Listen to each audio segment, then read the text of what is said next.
Welcome to Kids Recall.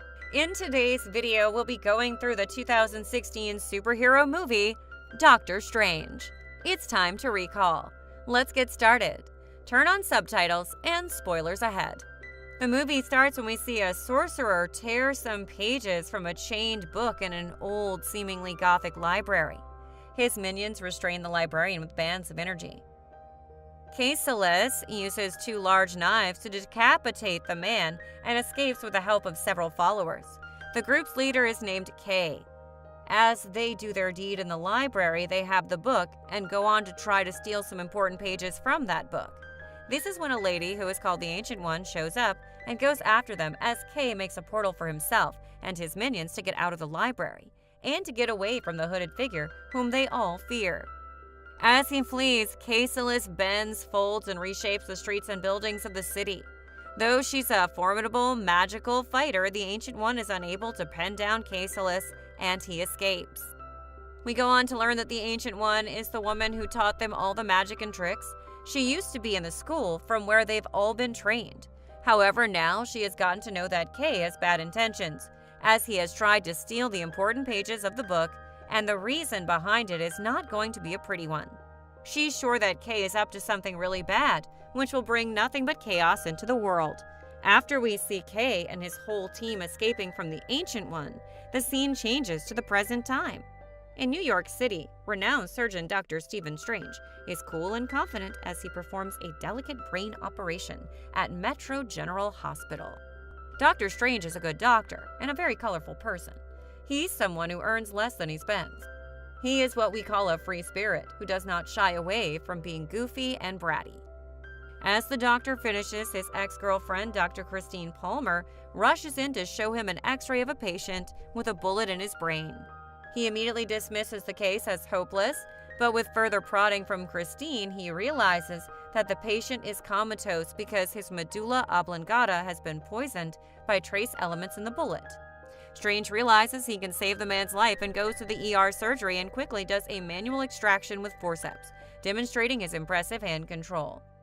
The doctor who made the initial diagnosis, Nicodemus West, is left humiliated by Strange's overwhelming ego.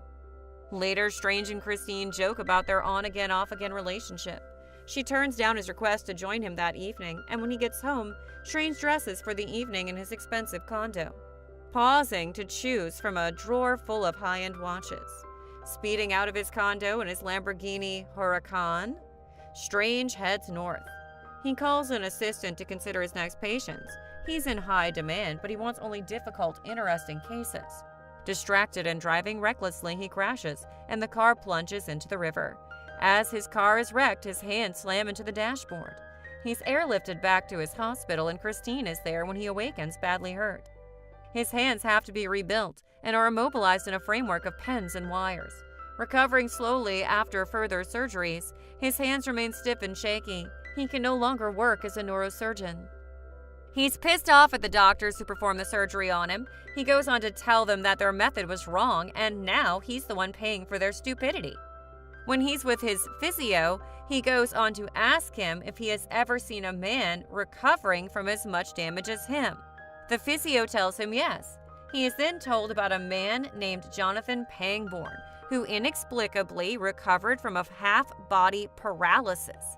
He tells him that he was even in worse condition than Strange, and his legs were almost gone, but he still recovered from it. He tells the doctor that the man was being treated by him, but his treatment didn't make him any better, and after that, the man just disappeared from the city. The physio says that he thought the man was dead. But when he saw him after 3 months, the man was standing on his legs, healthy as ever. The man tells Strange that he tried asking him from where he got treated, but he wouldn't say anything. Dr. Strange says that this is not possible, as no one can recover from such a bad condition. The physio tells him that he's going to bring the man's file to him and prove that it's possible. This is when Strange gets motivated. Strange goes to see the man and finds Pangborn playing basketball, and the man tells him he found the cure in Kamar-Taj. He tells the doctor that if he wants to be treated just like the way he got, he should go right away to Kamar-Taj. Dr. Strange thinks about it for a while and then decides to take the chance. He makes his way to the capital of Nepal, Kathmandu. He wanders around the streets of the capital and he's noticed and followed. Another sorcerer, Karl Mordo, saves him from muggers and takes him to Kamar-Taj, where he meets the Ancient One. Doctor Strange thinks that there must be some modern technology used by these people, and there should be top physios, but it doesn't turn out to be like that. The doctor gets pissed and goes on to mock the Ancient One. He says that he spent so much money to get to Nepal for treatment, and now he gets to know that he's just going to have to go through different readings. He says that he wants to get out of this place right away. This is when the Ancient One goes on to punch him in the chest and extract his soul from his body. When the soul gets back to his body, Strange finds it's hard to understand what just happened, and he asks her how in the world did she do that. The Ancient One knows all about Strange and introduces him to an alternate reality where many hidden universes and dimensions can be harnessed for power and mystical guidance. Stephen Strange gets to learn that this world we inhabit is much more than he thought it was. The universe is big and it contains many dimensions. He realizes that the Ancient One is not just a common human being, and that how he behaved with her earlier was really shitty on his part. He then goes on to ask for her forgiveness and begs her to train him as he wants to learn all that he just saw. The Ancient One, however, does not like him and kicks him out of the place. Doctor Strange remains in front of Kamar-Taj, and inside, Karl Mordo tells the Ancient One that they are in need of a man just like Doctor Strange.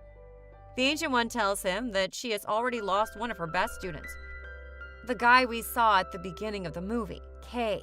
She tells him that he too came in here just like Doctor Strange, and when he learned all the art, he ran away and now he has his own ambitions. After much persuasion by Mordo, the Ancient One finally agrees and Doctor Strange is allowed back into Kamar-Taj. He begins training and slowly learns to open gates to jump across the world. He learns the temple is part of a secret group saving the world from enemies in other dimensions and universes. There are other teachers too, and they teach him different arts and tricks, and he's able to rebuild the tissues in his body. They train him to be in control of every obstacle that he may come to face. He himself is a brain surgeon, so he finds everything really interesting, goes on to read many books containing all kinds of knowledge about the brain. Doctor Strange even tries to enhance his mental capability by reading many books.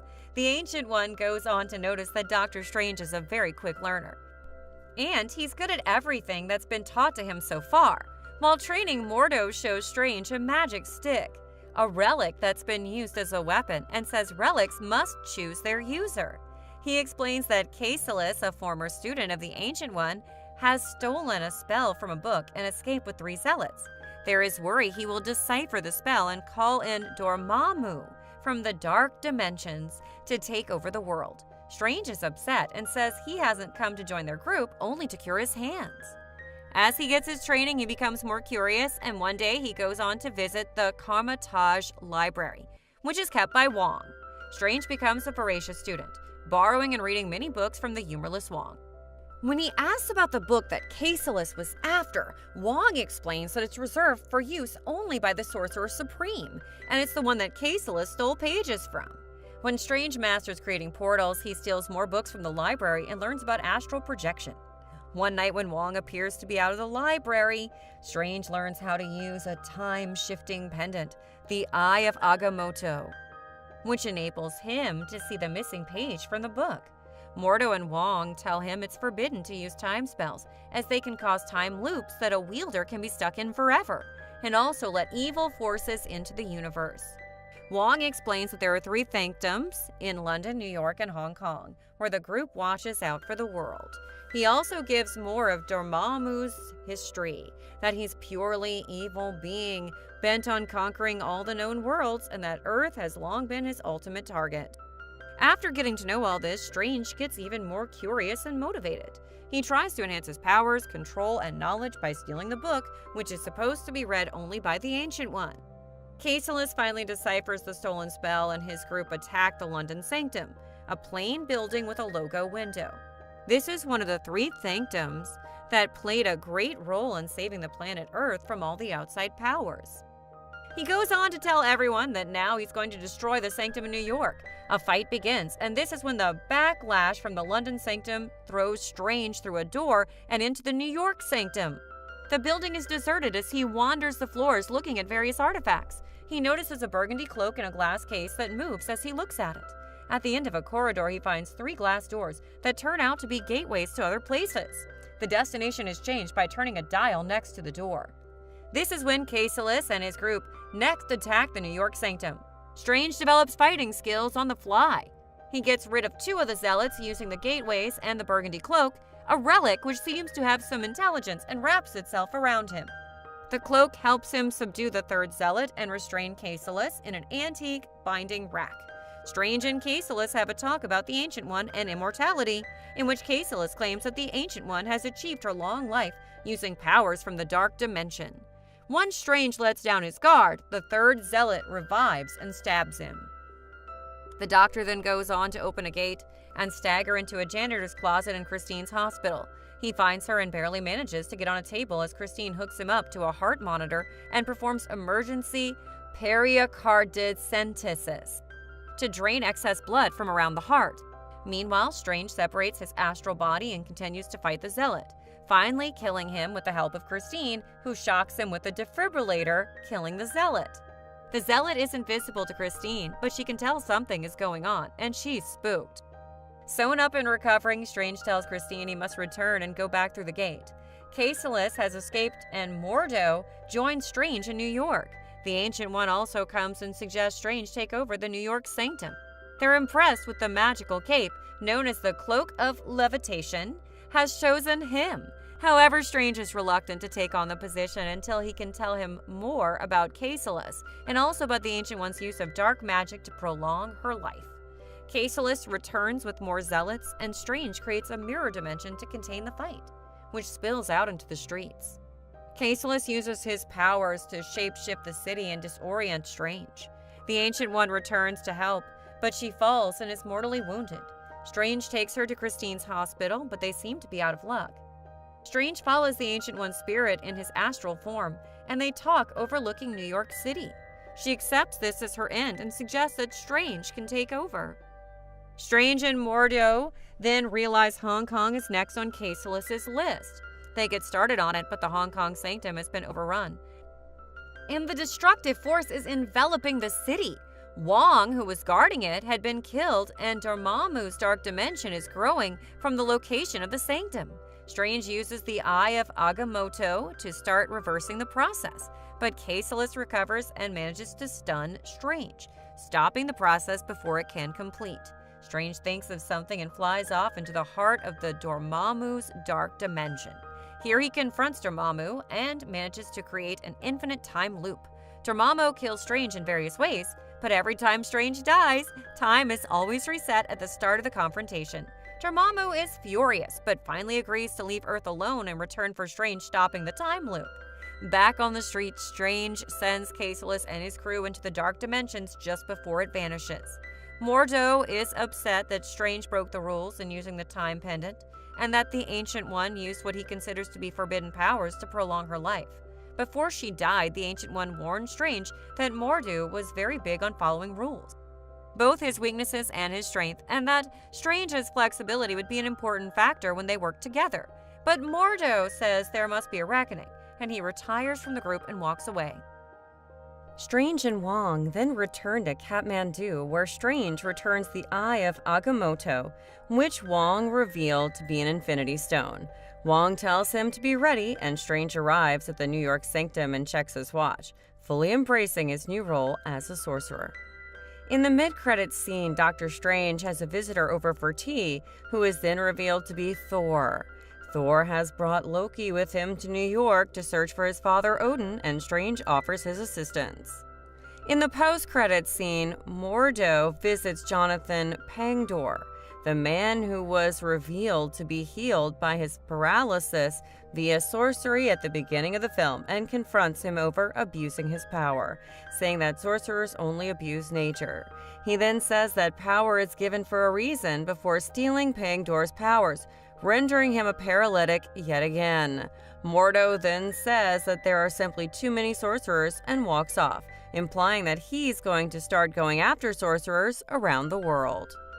Thanks for watching. Please like, subscribe, and click the bell icon to get new movie recaps.